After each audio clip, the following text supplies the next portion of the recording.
जननायक बिरसा मुंडाजीની પ્રતિમા ડેડિયાપાડામાં સ્થાપના કરતા હતા અને એમના વિચારોને ઉજાગર કરવા માટે, એમના વિચારોમાંથી આવનારી પેઢી પ્રેરણા લે માટે અમે ત્યાં પ્રતિમા સ્થાપિત કરતા હતા। ત્યારે આ ભાજપના સાંસદ મનસુખભાઈ વસાવા, 3 જિલ્લાની પોલીસ અને એમના આરએસએસ વાળાએ આપણને ત્યાં પ્રતિમા સ્થાપતા અટકાવી દીધા હતા અને પ્રતિમા સ્થાપતા આપણા ઘણા લોકોને ડિટેન કર્યા હતા।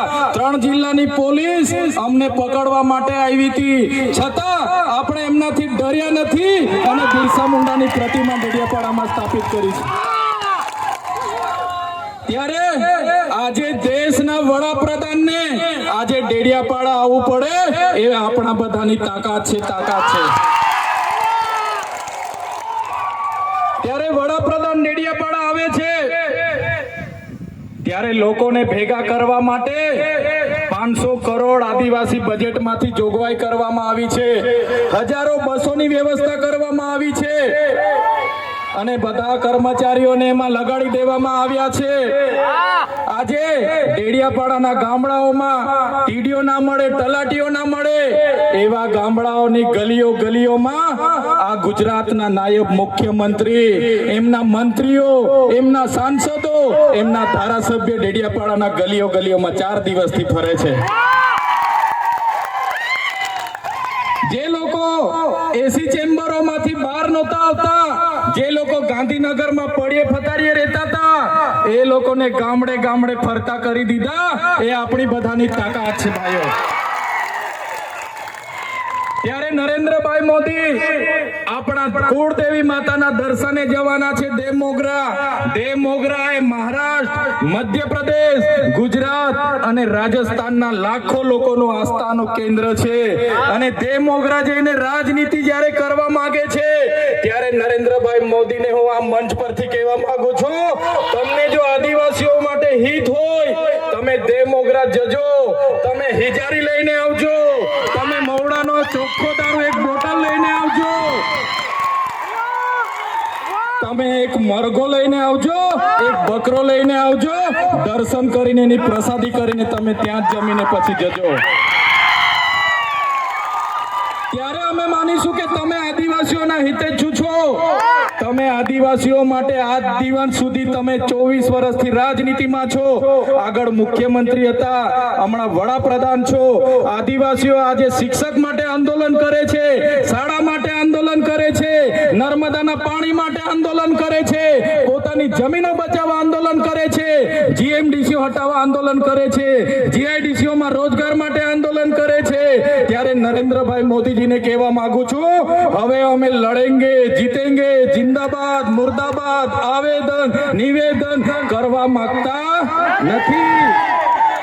હવે અમે લડવા માંગતા નથી। હવે ધરણા પ્રદર્શન બંધ, હવે આંદોલન બંધ। જો અમારી 5મી અનુસૂચિ, જો અમારા પૈસા જો અમારી અનામત, જો અમારી 73 એની જમીનોને આવનાર દિવસોમાં જીએમડીસી ના નામે માગશો, માલસામોટ પ્રોજેક્ટના નામે માગશો, હાઇડ્રો પ્રોજેક્ટના નામે માગશો, અણુ મથકના નામે માગશો તો અમે આંદોલન નથી કરવાના, અમે નેપાળવાડી કરવા માટે ગાંધીનગર આવવાના છે। અમે નેપાળવાડી કરવા માટે ગાંધીનગર આવીશું। તે દિવસે તમારો ને અમારો સામનો થશે, તે દિવસે ખબર પડશે ઓરિજિનલ આદિવાસીઓ કોણ છે તે। ત્યારે કેટલાક મીડિયાવાળા મિત્રોએ મને પૂછ્યું, તમારા ડેડિયાપાડામાં નરેન્દ્રભાઈ મોદી આવે છે, તમારું બધું પૂરું થઈ જાય। ત્યારે મેં મીડિયાવાળાને મિત્રોને કીધું, નરેન્દ્રભાઈ મોદી આવીને જાય પછી એમના મિત્ર ડોનાલ્ડ ટ્રમ્પને પણ લઈ આવજો, અમારા લોકોને ક્યાંય ફેર પડવાનો નથી। હવે અમારા લોકો જાગી ગયા છે, અધિકારોની વાત કરીએ છીએ। સંવિધાન અધિકારો અમને આપો, સામાજિક અધિકારો આપો, અમને જે મળેલી અમારા અધિકારોની વાત અમે કરીએ છીએ ત્યારે અમને ખબર પડી ગઈ કે આદિવાસી સમાજ હવે જાગૃત થયો છે।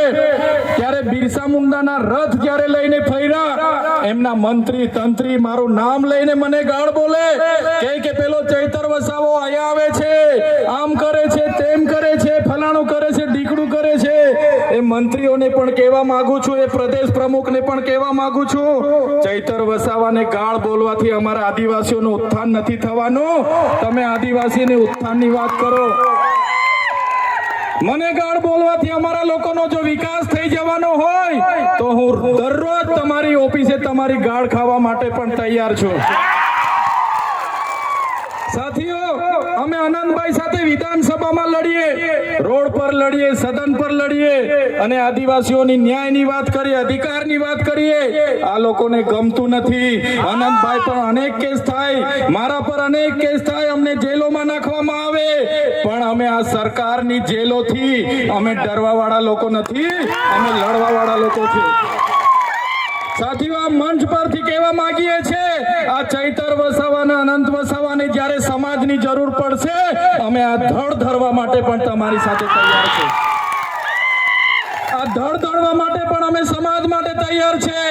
એ ગુજરાતના મુખ્યમંત્રી ભૂપેન્દ્રભાઈ પટેલ, એ ગુજરાતના ઉપમુખ્યમંત્રી હર્ષભાઈ સંઘવીની પોલીસમાં પાણી નથી કે આ ચૈતર વસાવા આનંદ પટેલને અરેસ્ટ કરી શકે.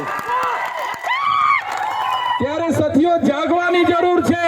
આગળ ડોક્ટર સાહેબે કીધું, આપણી જે મૂળ સંસ્કૃતિ છે આપણે ભૂલી જાયેલા. આપણો નંદરિયો દેવ, આપણો ગામનો હિમારિયો દેવ, આપણો વાઘ દેવ, ગોવાળ દેવ, આપણો કાળિયો ભૂત, આપણે ધરતી માતાને પૂંજનારા, આપણે નદી નાળાને પૂંજનારા, આપણે ચંદ્ર અને સૂર્યને પૂંજનારા, આપણે પ્રકૃતિના પૂંજક તરીકે છે. ત્યારે જન્મ મરણની વિધિ, લગ્નની વિધિ આપણે ભૂલી ચાલ્યા છે. ત્યારે આજે આ લોકો આપણા પર જાતિનો દાખલો માંગે છે, પુરાવા માંગે છે. ભણેલા છોકરાઓને પૂછી લો. સાથીઓ, જે આપણી રીત પરંપરાઓ છે, આપણો જે પહેરવેશ છે, આપણા પૂર્વજો આઝાદી પહેલા ઓળખી કાઢતા હતા. ગોરા અંગ્રેજો આવ્યા, એમના પહેરવેશ